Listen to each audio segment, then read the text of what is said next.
sustainable development goals. Sustainable development goals. And what is the idea behind sustainability? With respect to urban farming. So we have with us here Mr. Daniel Oluwatobi. Let's put our together for him and take us through sustainable practices in urban farming. Good afternoon, everyone. I know right now you choose not to be here, I know you're tired, but this session is quite important. I believe the idea is that we grow our businesses so much of skill that we begin to access international funding. Now, if you want to get funding, I tell you this for free, that you cannot access such platforms right now if you don't incorporate sustainability or sustainable development into your project activities. So, someone asked very recently that what is the SDGs, right? There are a set of goals that have been put together to help us create a better world. Now, we have sustainability and we have sustainable development. Can anyone here tell us the difference between sustainability and sustainable development? There are two different terms. They mean two different things. Who can help us? We have sustainability and sustainable development. Can we get a second microphone? I think we have an attempt there.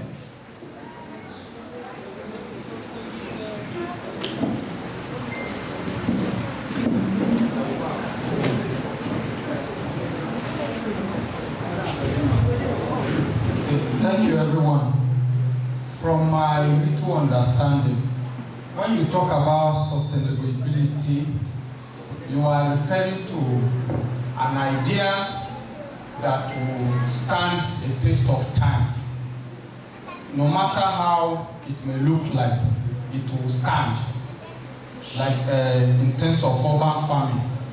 Then when you are talking about sustainable development, a development that has kick-started, or you are not sure of the end point, the focal point, but it's in progress. But when you say there is a sustainability, that is ability of such business, ability of such process to be sustained. That is my little understanding.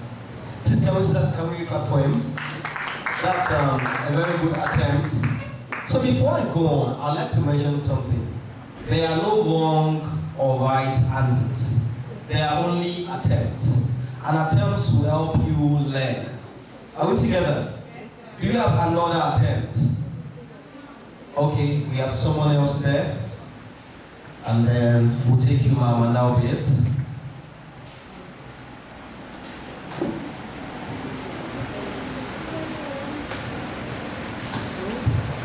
Okay, good day everyone. For me, sustainability has to do with, the ability for at that moment, taking care of what needs to be. But sustainable development is like a process. It is continuous. Doesn't have maybe an end. Okay, thank you. Okay, and we'll take another bit.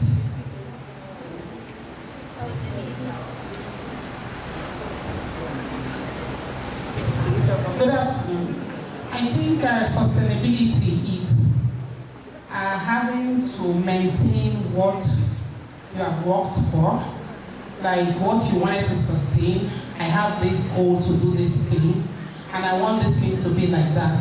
So I think that is this sustainable method, or what you said, or the sustainability itself is maintaining it.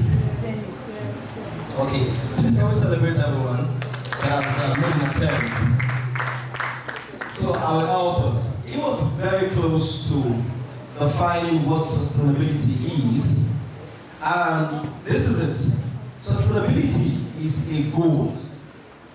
Are we together? It is the ideal state of a system sustaining itself. Now, there are four corners on which sustainability is measured. we have economic sustainability, we have technical sustainability, we have social sustainability, and we have environmental sustainability. I'll explain them each. Environmental sustainability simply refers to an harmonious state between a project and the environment. And that is that, let's say you're farming in Gobalada, right? Let's say you operate a 2 hectares plot where you farm cassava. For as long as that project being there does not cause harm to the environment, you have achieved environmental sustainability. Are we together? Okay, so we have social sustainability, and this has to do with people. People. Every economic activity must benefit the business as well as the people. For as long as people are not made disadvantaged because of that business, it has achieved social sustainability. Are we together? So the same goes for technical sustainability as well as economic sustainability. We are more used to economic sustainability because a project or a farming practice that is economically sustainable is one that, first of all, does not lack money, right? And it can sustain itself. Now, sustainable development is something that we have not been able to define well, even across all 3 attempts. Sustainable development simply refers to the use of the environment as well as all that it provides in a manner that meets the development required today, but does not deny future generations the ability to meet their own needs. Are we together? So let's talk about farming in this regard. So we all farm on soil, right? Except in the case of this other practice where you use water and pet flow to supply. Hydroponics. Hydroponics. I just want to be sure that we're together. So hydroponics, right? Now we all farm on soil. When you farm too much on a plot of land, something happens to that land. And what's that? It begins to lack nutrients, right? Now, when you practice that kind of farming, over time, such a piece of land, if you don't let it rehabilitate itself, you are causing harm for future generations to come. Your project end is not a sustainable one. So I just wanted to start on that note. I'll be going through a few slides, but we'll be talking for the most part. Please can we go to the next slide? So, urban farming, I don't think we should spend time talking about this. It's just farming that happens where? In urban areas. No long grammar. It's just farming that happens in urban areas. And of course, we know that the hydroponics is one of them. Which other type of practice are in the urban farming category that you can mention? Sack farming. Which other one? Aeroponics. Which other one? There's no other phonics that are not mentioned. Aquaponics. Okay. Which other one? That's not all. What about vertical farming?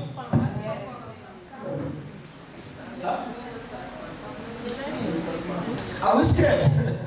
So we have all these kinds of farming practices that are deployed in urban settings. Now, when I want to ask a question, do we even know why farming is important in urban settings? Do we know why? Because Niger State is one of the biggest states in Nigeria by landmass. And more than 80% of the state is yet to be utilized for anything. By the virtue of my job, I have been to 32 out of 36 states of the Federation. And I've seen large swaths of land that have not been deployed to do anything. So why are we farming in urban centers when we still have a lot of rural land that are yet to be utilized for anything? It's a question. Why?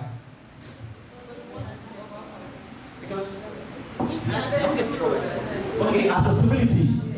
Okay, to get to the farm. Okay, that's one good reason. Security also. Lack of infrastructure. To protect the environment, okay? Okay, so these are all very true and very veritable answers.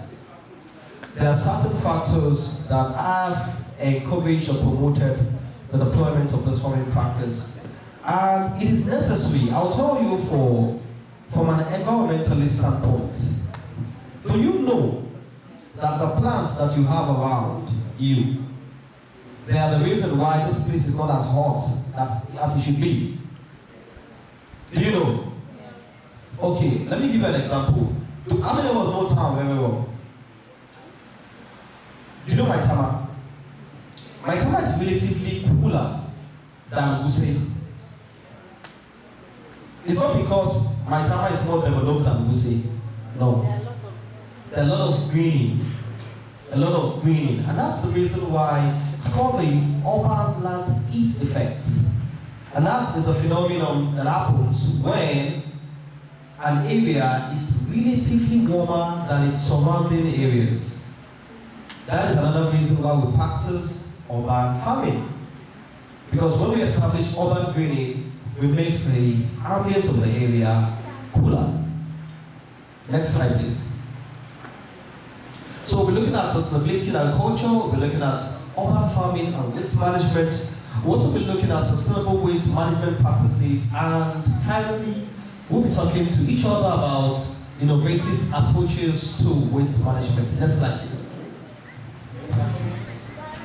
So I have defined sustainability as well as sustainable development. We've looked at urban farming, and this very nice idea of farming in urban settings is a solution to many environmental problems. But a solution can become a problem if you don't manage it well. Right? I have someone talking about poultry, and then you have odor being emitted from poultries. Right? It's a good thing that we have such farms in urban settings. But then, I know people, I have a friend who was looking for an apartment, wanted to move places, and he got a very nice apartment. The reason why he didn't move in was because the landlady was very chicken in the house. So you see how big a nuisance it can be if we don't manage our practices well. So that the solution does not become a new problem. Next slide, please. So I want to talk about hydroponics. Of course, I'm pretty sure we've received instruction on that matter. Next slide, please. So these are all types of urban farming practices. Next slide, please. Please, can you go back to the previous slide? I want us to agree on a definition here today. And it has to do with what waste is. What is waste? Okay, well, let's start from this point. What is a resource? What is a resource? When can an item or an object be called a resource? When is what? Beneficial.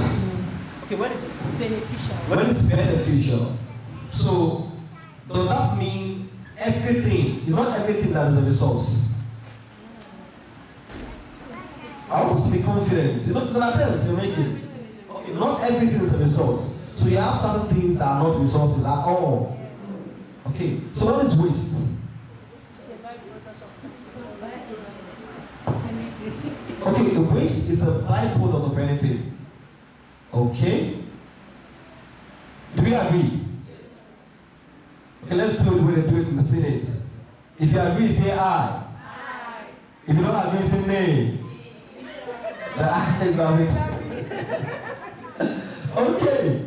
So, use the word there that I will be careful to use when I'm describing waste. And that is byproduct. Waste and byproduct are not the same thing. Are we together? Let me give you an example. As a country, we are blessed with crude oil, right? When you refine crude oil to get PMS, you get what? You get lots of byproducts. You get paraffin. You get kerosene. You get what again? You get bitumen, right? You get aviation 4. You get CNG, right? You get all these kinds of Should we call them waste? No, that's natural resources. That's okay. So I'll tell you right. No, they are all byproducts actually. So you see, but I don't waste. They are what?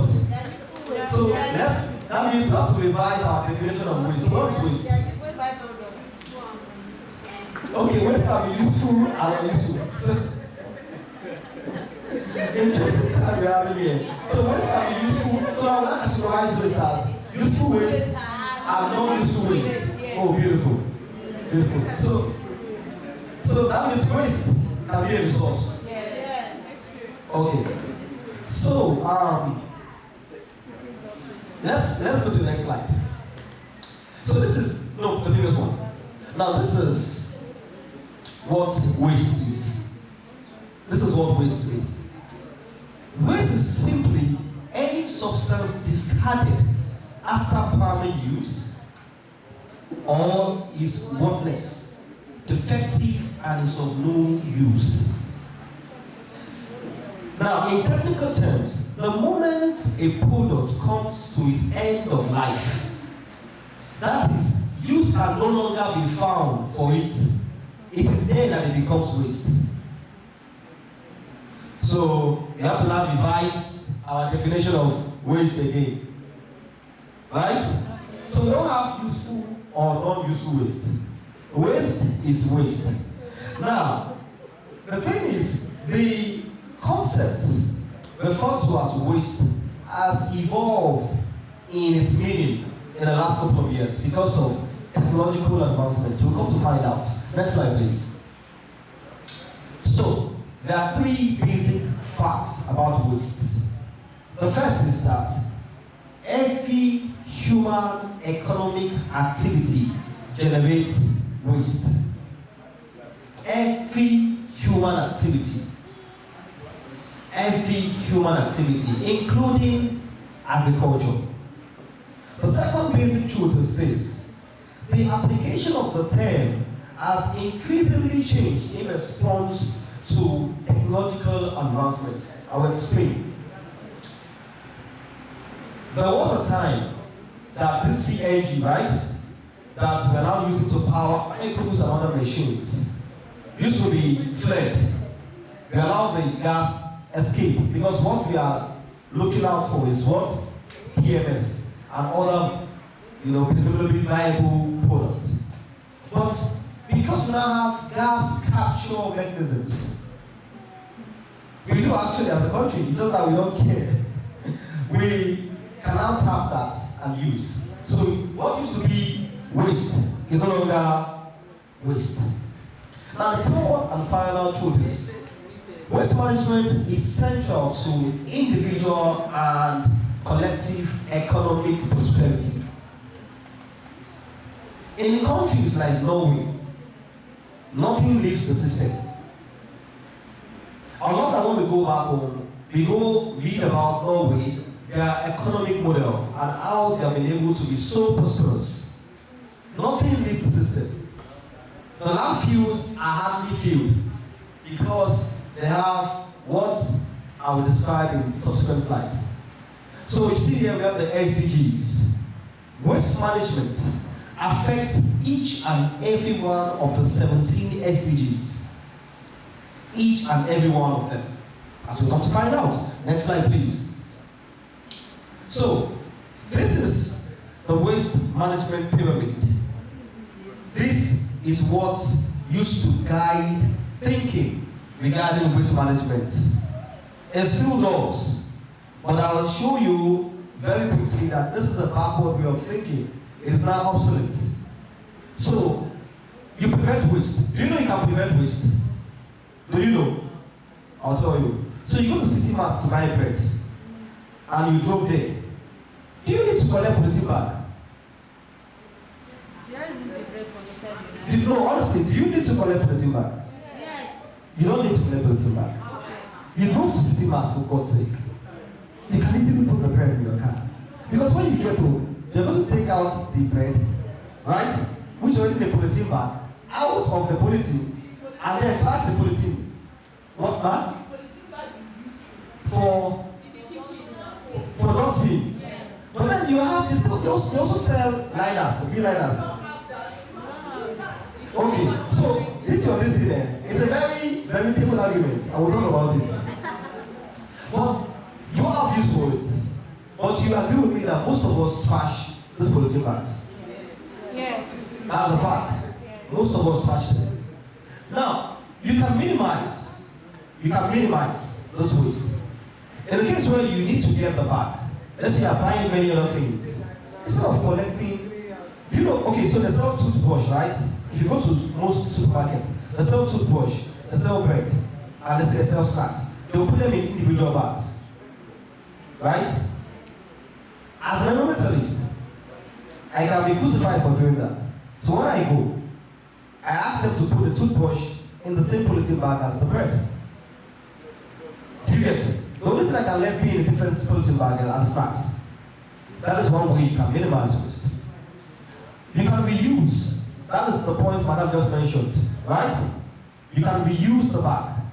Let's say the next time you're going to City Mart to get bread, you take the same polythene bag.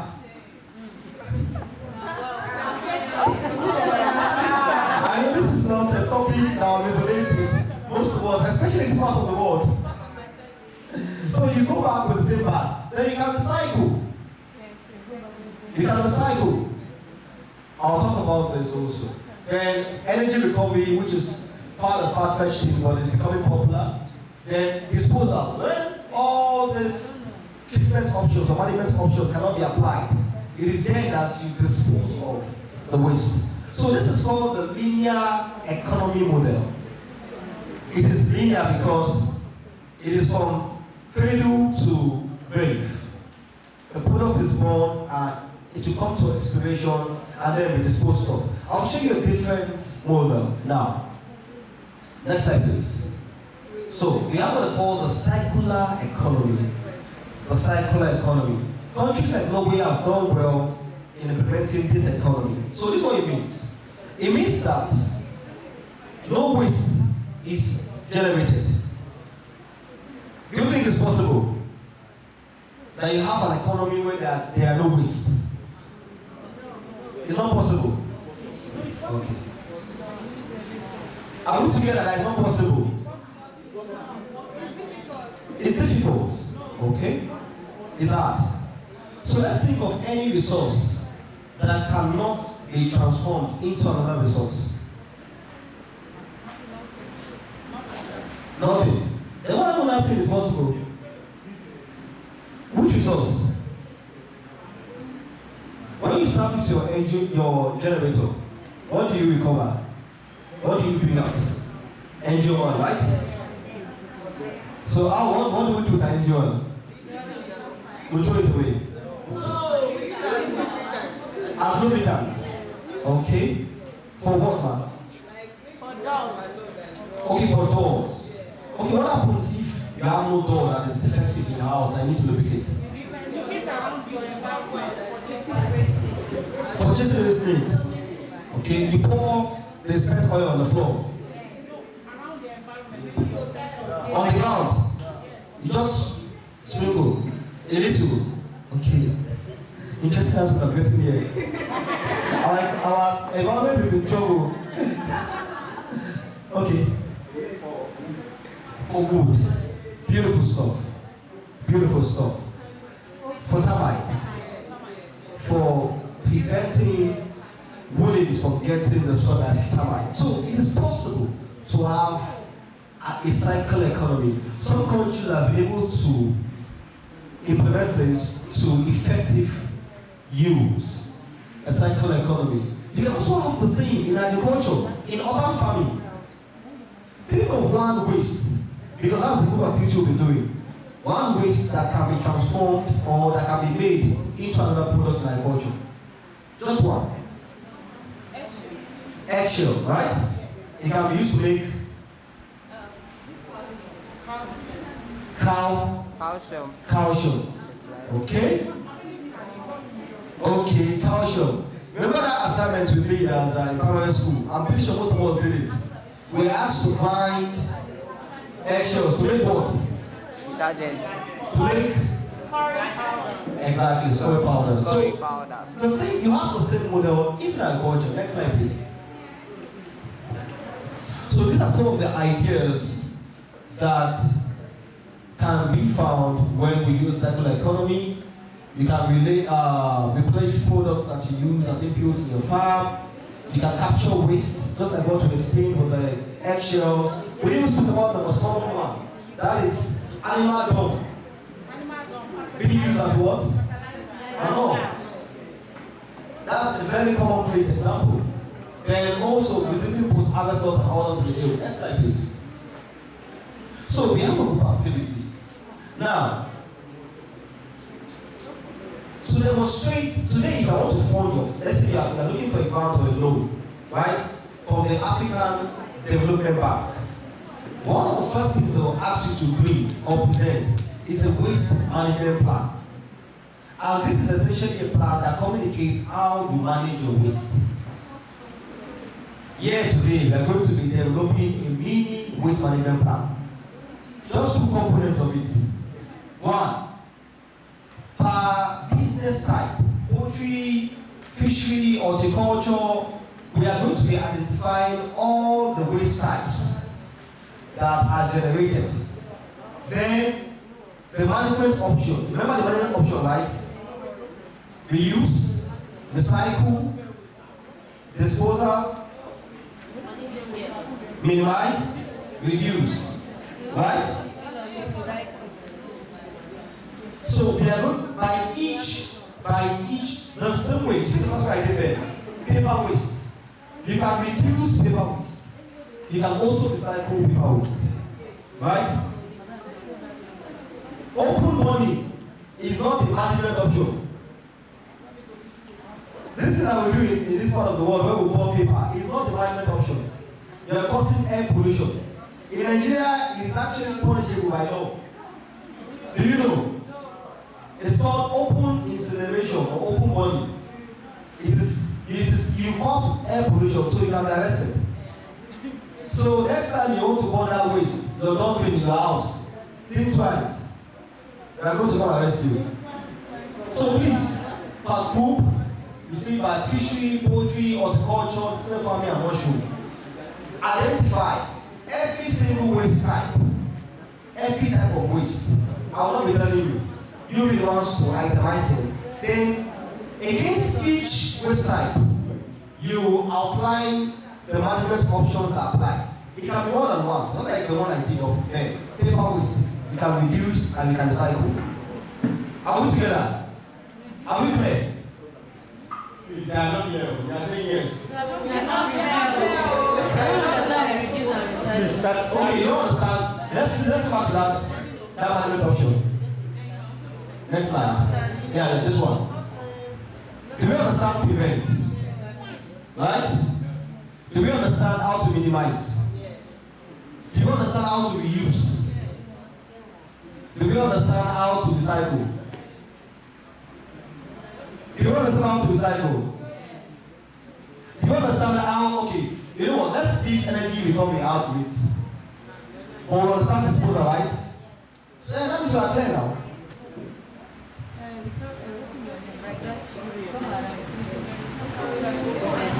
Are we clear? This is joy, this is that activity. After this, we are done. So are we clear? So what he's saying is that as they are seated, just like you've done for previous activity, you either poultry, aquaculture,